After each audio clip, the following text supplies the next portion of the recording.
Hello, my friends, and welcome back. Thank you very much for being with me again today. Tomorrow will be a great day in London, where the delegations from the United States of America, United Kingdom, France, and Ukraine will meet to discuss a temporary or maybe a full ceasefire in Ukraine. The problem is the Russians are not there. The Russians will be informed after that. And there's another little big problem. As a former friend of mine used to say, hey, we have a little problem, but the little problem changed everything. It was never a little problem. So the little problem is who will represent the American delegations in London. Do you think it will be the foreign minister, the Secretary of State, Marco Rubio of the United States of America? Do you think it's going to be the special envoy, Mr. Steve Witkoff? No, none of them. And the Ukrainians claim they will send to London. The Ukrainian delegation in London will have mandate to discuss ceasefire, Zelensky says. The problem is there's not going to be any ceasefire. It's going to be the Americans telling the Ukrainians, the French and the Brits, this is how things will be. And they will say, whoa, whoa, whoa, whoa, whoa, whoa, whoa, gots to go, see you, never. I think that's the way it's going to be ran tomorrow. Now, Rubio and Witkoff will not be in London. Where are they going to be? Well, I can tell you where Mr. Witkoff will be, and he will meet Mr. Putin. Now, interesting article from the Telegraph, which I think is imbecilic. The title goes like this: Trump to let Putin keep land seized from Ukraine. But who is Trump? Is he his daddy or something? Again, this is the mentality of slaves or weak people. Are you going to let them do this? Are you going to... Already shows subordination. First, Trump is not in charge of the world. United States is not. It showed its limitations. Trump is not in charge of Putin. Maybe Trump can blow Putin. That's all he can do, blow in that way. But UK already, Trump to let Putin keep lands. What is he going to do? Go to war? And if you say, yes, I want you to go first. And then I follow not. All right, next one. The Kremlin outlines conditions for talks with Kiev. So the Kremlin says, you know what, we agree to talk to you guys, but hey, there are some conditions before, we meet. I think that's very adult-like. Next one, Canada to join the European Union. A communist country is going to join a communist bloc. I mean, how is that expression?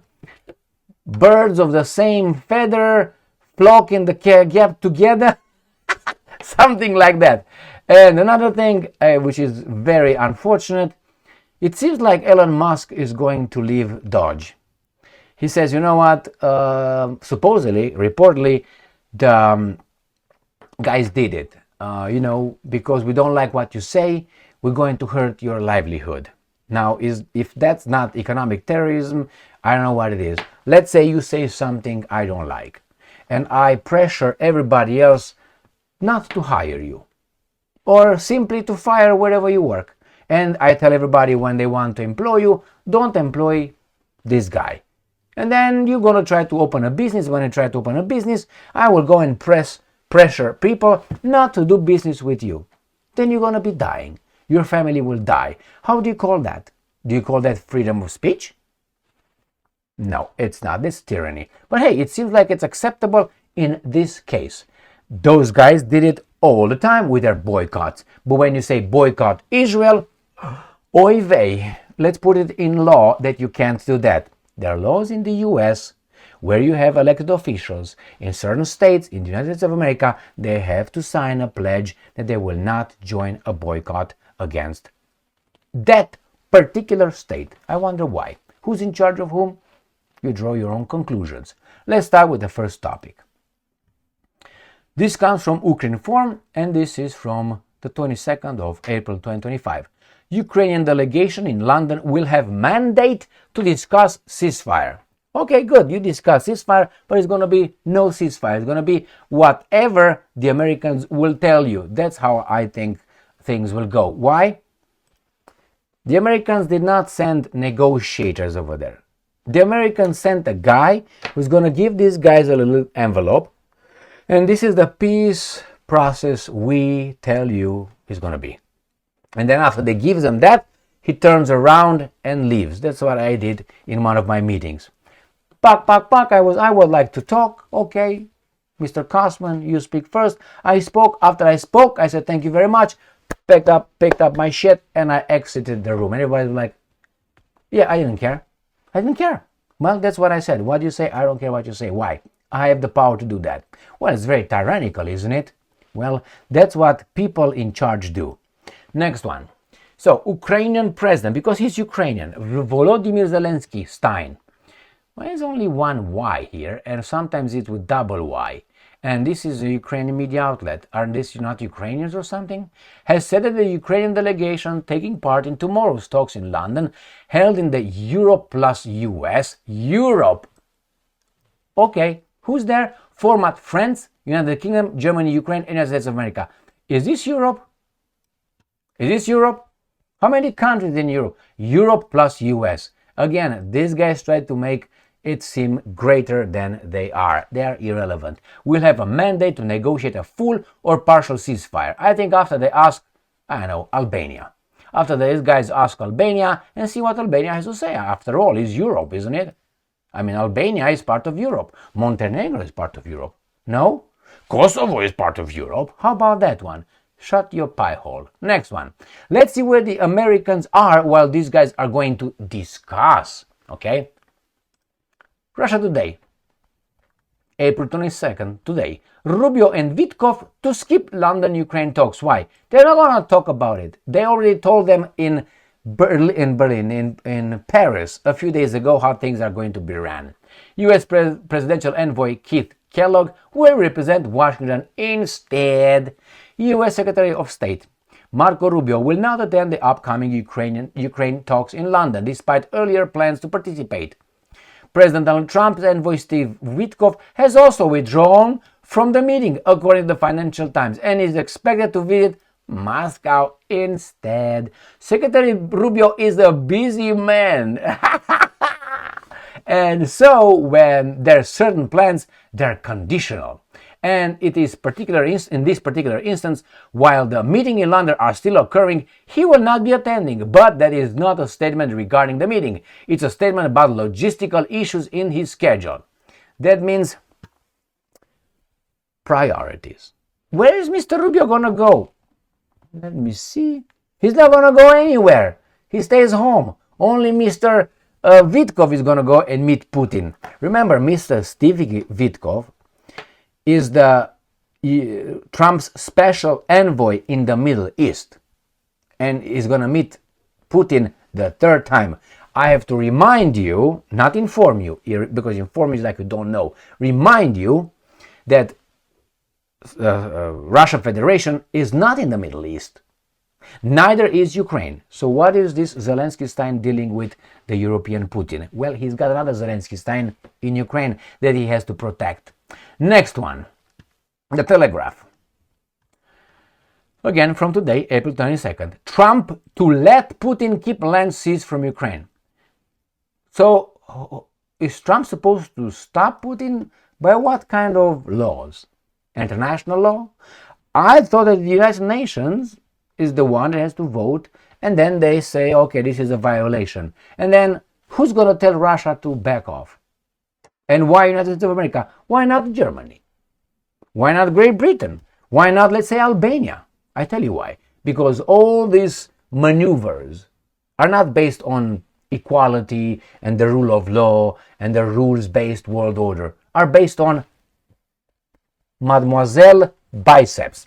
Even though when you punch with your triceps. Nevertheless, so Trump to let Putin. But who let Trump? Not Trump. United States of America, Bill Clinton, bomb Yugoslavia. Anybody stopped him? No. For the same reason they didn't. How about, I don't know, Iraq, Afghanistan, Libya, Syria, Ukraine? Nobody stopped them. This is an implication that that's the big daddy. Russia doesn't recognize the US as being the big daddy. Why should they? That's a big mistake.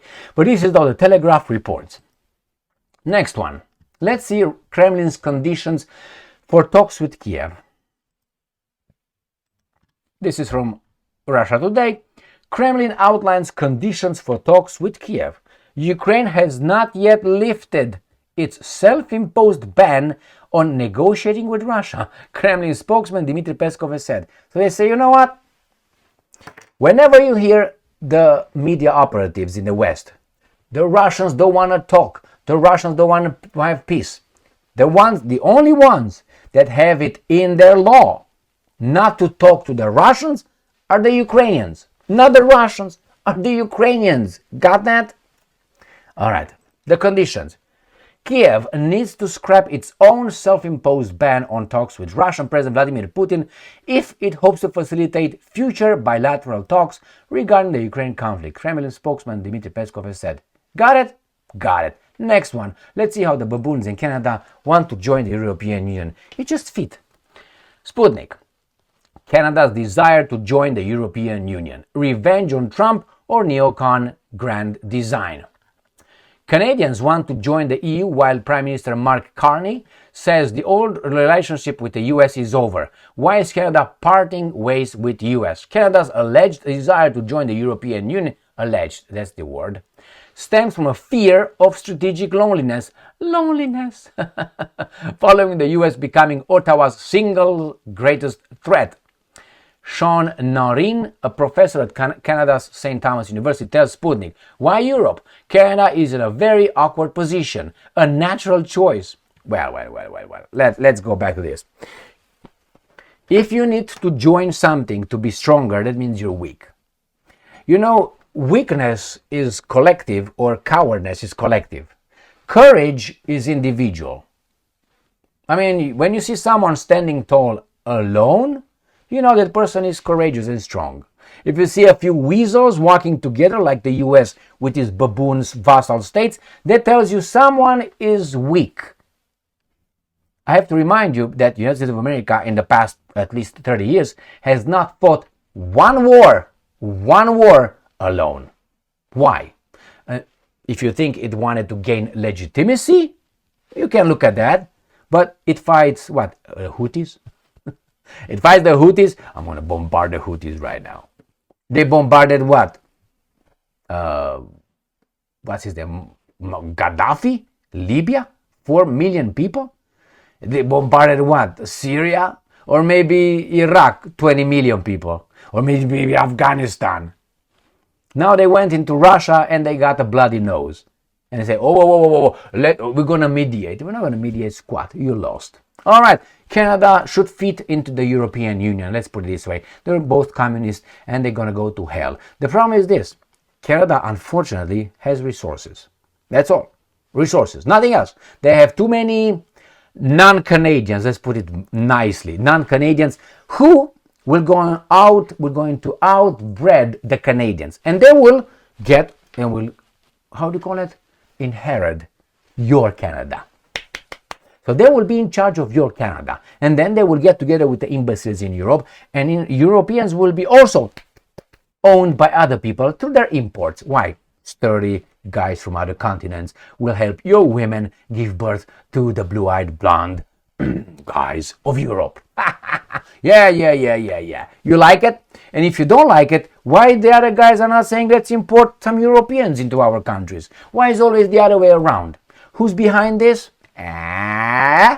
We're going to mind territory. And let's see how Mr. Elon Musk supposedly or reportedly got fed up with politics. Well, let's see. This is according to these guys. I'm not saying that's necessarily the way it is. He's not a quitter, it seems like. Tesla profits dropped 71% amid anti-Musk backlash. So you don't like what he says? Destroy him economically. Sounds like America to me, right? Free people, free speech? Yeah. Tesla's profits fell 71% over the first 3 months of this year. A company earnings release on Tuesday showed the company's performance fell short of analyst expectations. The decline coincided with a sales slump and stock woes of the electric car maker and comes amid worldwide protest against CEO Elon Musk over his role in presidential Trump administration. Usually, when you join the administration, you get rich. Always. How come this guy loses like Trump? Trump is the only president that when he was elected president, he got with this wealth, and when he got out of the office, and after that, he had less. Everybody else, Obama, Clintons, they became multimillionaires after became presidents. Only Trump did not do that. Why is that? Who's behind that? How come Musk, who is the dictator together with Trump, is losing profits? How is that possible? Is an idiot all of a sudden? That tells you the forces behind all this. America. This is not America, my friends. This is something else. And let me show you. The title of this actually is right here. Right there. This was the title. Musk says he's stepping back from DOGE after Tesla profit dropped Right here. This is the title. Stepping back from DOGE after Tesla profits. And if you get it, you're going to get to this right there. So what do you think, my friends? Trump lets Putin have it. What is he going to do? If you are for war, I want you, your family, your children to go first, in the first line. I mean, otherwise you're a fuck off, okay? Now you can talk about it. The same, I can talk about it. I can call you out for that. I don't call for war. I think the peace should have been there. The war should not have started. But they did. Well, it was unprovoked. If you're still a baboon, I don't know what to say. Don't vote, stay home, wear your mask while driving a car, get your boosters, and shut the fuck up. I don't know, drink your beer, eat your chips, and watch The View, the garbage, whatever. Please, leave me the fuck alone. So what do we have here? The delegation has the authority. It's not going to be any ceasefire. The Americans will tell the baboons in London how things will do. The Americans didn't even bother to send heavyweights in these meetings. That's a slap over the face, showing the importance or lack of the priorities of the irrelevant Europeans. Then, again, Trump to let Putin. What is he going to do? And then we have Kremlin outlines conditions. First, have the baboons live their self-imposed laws not to talk to Putin. And the other one, Canada's desire to join the European Union. European Union needs resources. It has no resources. That was one of the reasons why they joined Americans in getting on Ukraine, to get eventually to Russia's resources. And because they lost, they said, okay, now we're going to have Ukraine's resources. And they can't have that because the big lion smacked the Europeans just like this and said, that's mine. Whatever's left from Ukraine. That's how it is. So now they're like, what are we going to do? Because the BRICS countries are going to flock into Russia. The Americans are going to blackmail everybody else to do business with them. And the Europeans like, pick me, pick me, pick me. Nobody wants an old whore. Why? She's old, nothing to offer. Bucket and all that. Thank you very much for being with me again today. And Tesla, I don't think Musk will quit. He eventually will have to resign. He's not going to be on this position forever. I heard that this DOGE department is not going to be forever. It's going to be for a mandate. It's going to put things in place, and then that's it, disintegrate. I hope that's the case. But to look and work on someone's livelihood because you don't like what he says? I mean, say, it's not what he says, it's what he does. A little bit of efficiency in the government, I think it's welcomed. What don't you think? And all those hardworking people who are claiming from the federal government, they fire me.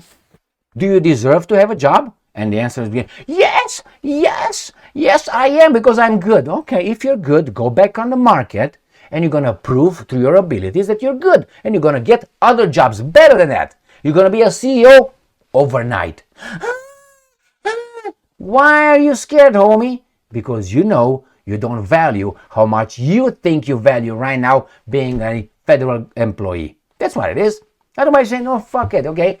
Get me back there in the ring. I'm going to knock everybody out, and I'm going to be the CEO. I'm going to win. But they're afraid. I don't want to be fired. Go into the real market. Not in the government cushion job over there. No. Go and compete for a change. The same thing I would do with the teachers. Go with them, compete. I'm a teacher, yeah? I would like to verify all these teachers who are becoming teachers and are ready to teach our future generation. I will give them some easy test. Easy. And who doesn't pass, I will strip him of his little diploma. Right there. They're right there. And I think it's going to be a majority. Why? I don't know. I have a gut feeling. Can I have gut feelings? Why? My direct experience with teachers and professors. All right. And thank you very much for being with me again today. Stay strong, stay smart, look for the truth, and be just.